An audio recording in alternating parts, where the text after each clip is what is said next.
sai gặp và chế ra mấy cái sai trong cái sai tôi nói là bác sĩ là vậy nhất tú tôi nhai à hay như là tôi nhai phải à tôi nói tôi nhai chắc tôi nhai lo tôi nhai chắc Nhân cha là, tôi nói là tôi nhái dâu sao bây giờ? Tôi dâu sao đó hả? Tôi xí đó là, cái dâu mà, chờ đấy.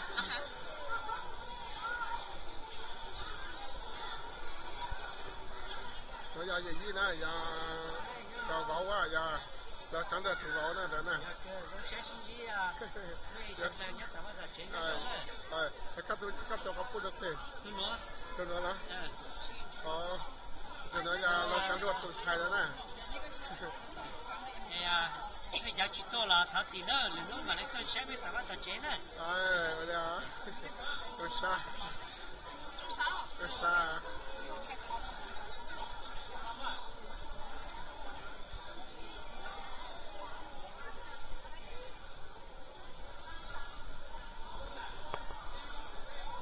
Sẽ chấp bỏ đó, nó nói là phải đó là bây giờ nó sẽ tự cho lại ta thì tập phục cho để phục kia ta nè, dạ,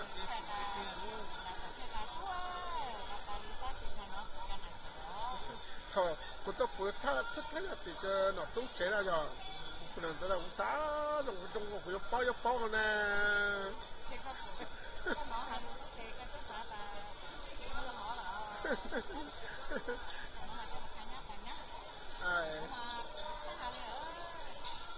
Mà tôi sáng nay có cho anh đấy, nó tới.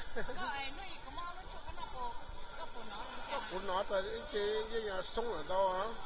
Bác sĩ cha cũng mong giống một mà vô là thế, có thuốc bao hả?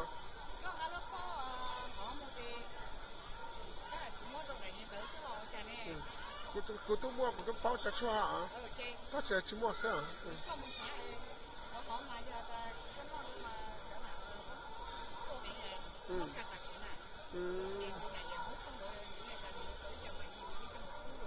Đó, mà anh ta cho xa là nó sao cũng mới xuất thân đấy hả?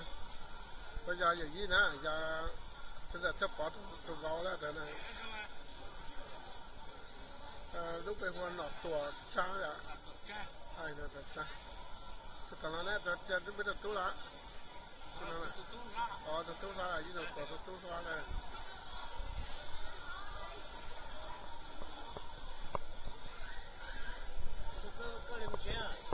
Nó bên phải nói là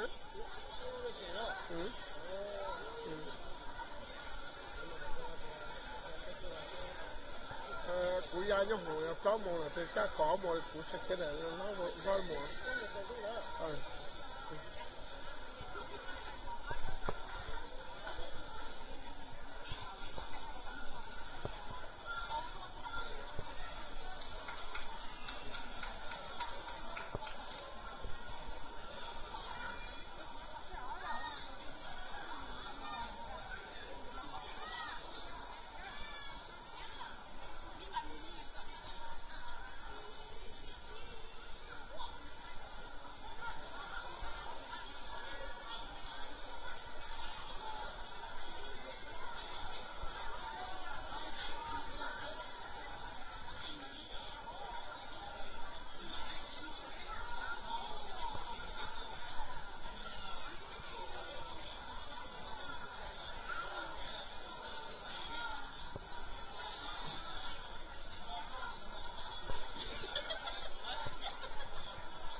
nói ra trên đời chấp bỏ tập tú rồi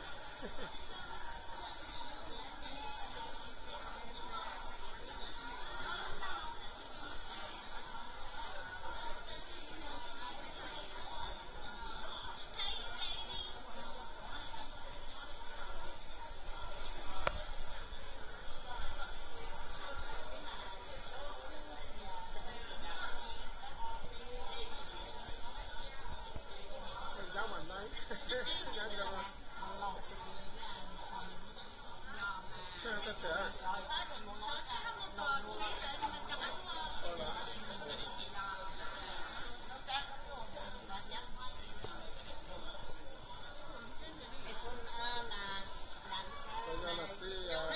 吃一下，这呀，大家都。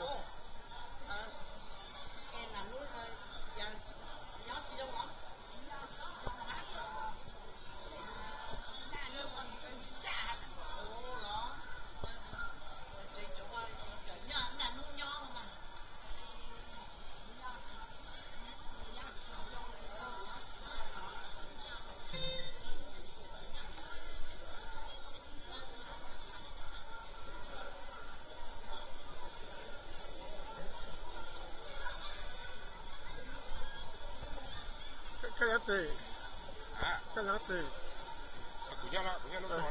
có chú để tí pha chú cho chán cho ít pha lá cú là tốt là ta chỉ chán cho cú nhỏ bây giờ rồi ta sẽ cho cái giờ phát tốt là gì à chuyện thế tao cũng có lên là ha cú ăn chú cho chán cho ít pha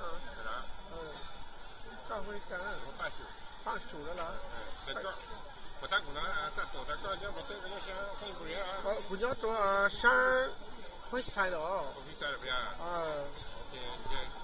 这大爷看看，不是包个好嘛？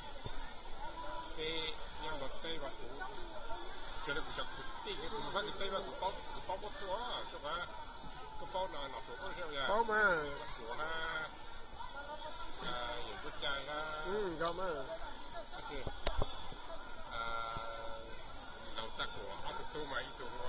nó có rất多các chú là suy pha lá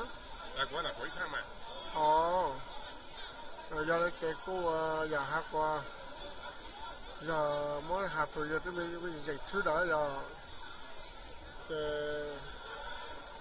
có bảo đấy cho có một bát khác cho nó số pha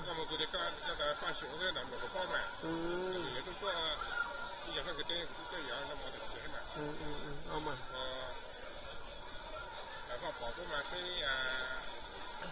xin cái là cũng chỉ là khoảng dài cho lấy lúa cái đàn gì những món này của nó là thật sự là bỏ tất cả một điểm ra là cái piki đi sẽ kia một chế ha một số chế đây thì ta tôi chỉ cũng ai muốn làm mà tôi và bỏ cái cái tổ thì cái ta在短的沟通如果小的是这包的包不买。少做包了。做的那个人家还就吃就。他不要不对不要紧了。那，他个要胡不熟了，然后熟了。不熟了。改变了我的，那个什么五半熟。干什么包了？干什么包？